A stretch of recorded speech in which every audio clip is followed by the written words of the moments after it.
an energetic shift in her life. She went on a search to discover that shift, and on her journey, she found Vatican II and the Catholic Church. Confused and curious, she continued asking questions, and today we'll tell you the story. Please help me welcome Asta Starr.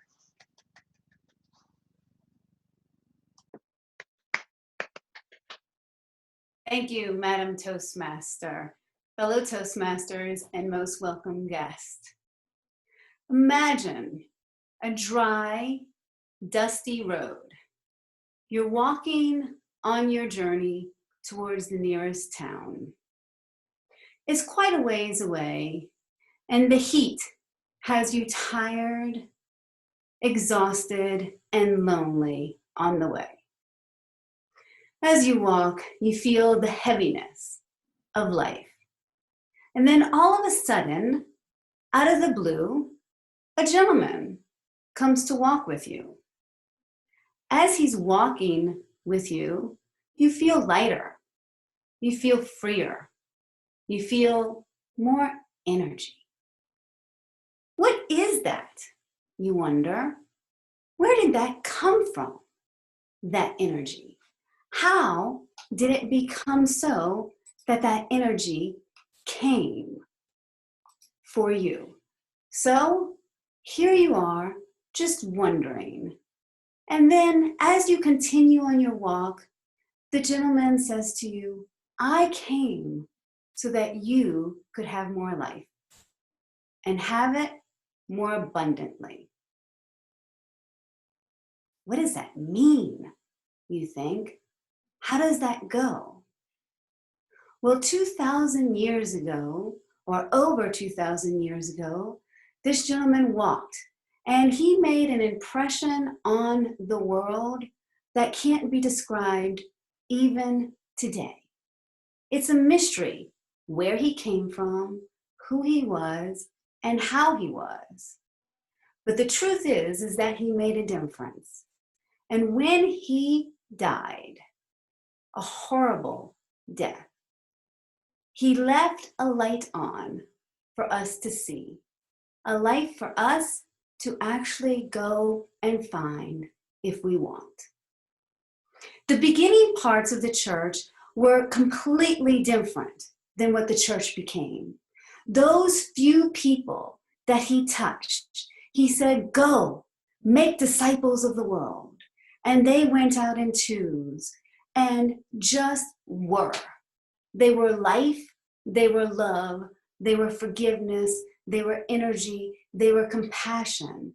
And as they went and walked in the world, walking with others, they touched hearts and they touched souls, and they had people feel lighter and freer and more whole. And as they went, the church began to begin. And in time, the church continued to grow and grow. And what happened was the church, was telling people, go, be life, have life, use your gifts, share those gifts with the world, and light up the world for others to see. That's what I felt when I was a kid. I felt that life, that energy, that vibrance that the church and Jesus has to offer, to give to others. And then as I continued in my journey, life started happening. And I remember the first thing that happened to me was the Chicago Tylenol murders. Does anyone remember those? If so, raise your hand. Oh my gosh, I was 10 years old. What schmuck would put cyanide in a Tylenol tablet, cover it back up, and put it in the store shelf for somebody to buy and wait for 7 people to die? Who would do such a thing? But when that happened, I started wondering, what else bad is out there? Now, of course, that happened right before Thanksgiving when I was right before Halloween when I was 10 years old. And guess what? It ruined my Halloween. Oh my goodness. I couldn't eat any of my candy without both my parents thoroughly inspecting it and taking away half of my goods. What the heck? This isn't fair, I thought.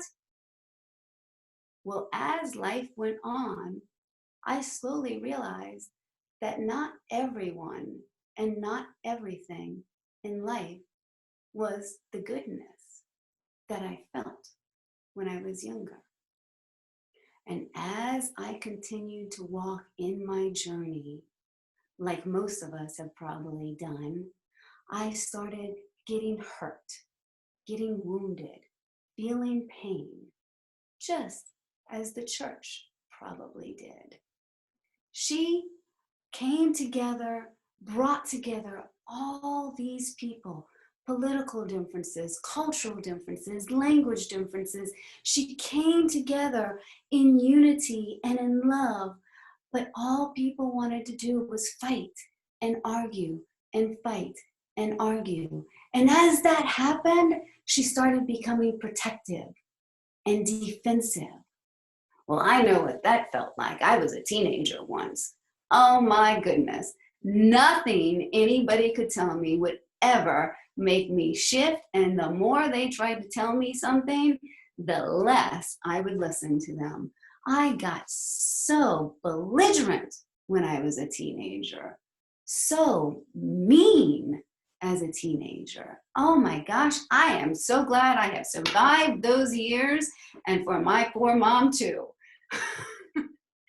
Anyway, as the years continued and progressed with the Catholic Church, her liturgy went from the pure love that she started with, that was Jesus, to more legalistic, rules, protective, defensive. And although she's done all these incredible, wonderful things in the world, such as she created a criminal justice system that's followed today, protecting people from robbers and thieves. She created a healthcare system, giving accommodations to the lepers and the poor and the sick. She created a hierarchy system, which is copied by our democratic government. She required that every cathedral have teachers, creating the school and university systems, lots of systems that we followed. She insisted that people and their possessions should remain safe and unmolested. She fought against slavery. She established the division of church and state. All these things that have impacted our life yet today is what she has done, and we can thank her for so many things that we experience today, each and every day, that most people don't know had its influence in the Catholic Church. However, because there were so many schisms and so many splits and so many people fighting and arguing, she built walls, like I know I have in my life. And those walls started moving people away until Vatican II came. And when Vatican II came, they decided to lift the veil from everything that was negative and just bring back the love. Because God doesn't make junk. And it doesn't matter who you are and where you're from, be it a Buddhist, a Muslim, a Taoist, a Protestant. It doesn't matter where you come from. It doesn't matter anything about your past. All that matters is that you see and find your goodness, your light, your strengths, and your gifts so that you can be that light that once was. Now, let's talk about the elephant in the room. We know the Catholic Church hasn't always done what everybody thinks is right. I know I haven't either. We've got the sex scandals, which everyone wants to bring up. We got the Crusades, the Inquisitions. We've got all kinds of negative things. But if we look back and if we just let it sit and see that in her unity, she is trying to bring everyone back together so that we can be as we were intended to be, strong and united, not as one in uniform, but as one and together, a vibrant light full of love and energy for all.